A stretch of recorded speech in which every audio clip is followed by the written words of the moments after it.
Hey everyone, we're going to be going over the Justice League post-credit scenes in this video and breaking down what they might mean for the future of the DC Films universe. Now, of course, Justice League comes packed with two credit sequences, as one of them plays right during the middle of the credits and the other one at the very end of the credits. So if you did miss those scenes, then stick around and we'll talk about them. So first off, spoiler warning here again, if you haven't seen the film and you don't want to know what the scenes are, you should probably click off the video, go watch the movie, and then come back here.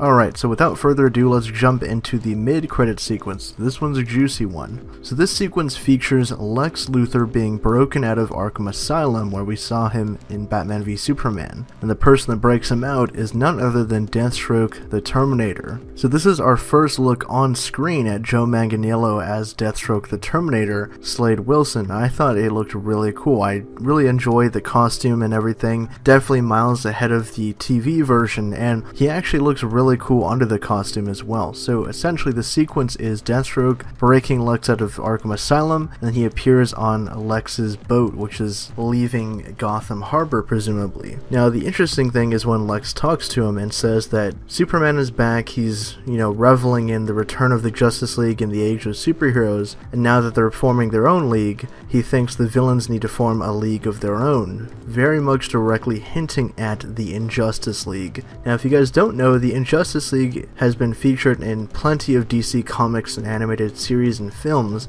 and they're basically, like the name says it, an evil version of the Justice League, comprised of characters like Black Manta, Lex Luthor, Deathstroke, etc. They've appeared in a lot of media in DC comics, and it makes perfect sense that they would be one of the big villains in the DC Films universe, as many fans had not wanted DC and Warner Brothers to jump to Darkseid because of what Marvel Studios is doing with Thanos. So perhaps we'll see Darkseid at some point, but maybe they're slow rolling him and introducing a more grounded villain in the Injustice League. So definitely looking forward to that. Now as for the second post-credit scene, this one is a bit more fun. It's a kind of a play on something that was introduced in the earlier portions of the film when Superman and the Flash first met and they were rescuing civilians in the Ukraine battle sequence. Essentially they were testing each other to see how fast they were. It was a bit of a race, and at the very end of the credits sequence we get to see them actually do a full-on no-holds-barred race. They go out to an open clearing, and Superman jokes that if the Flash loses,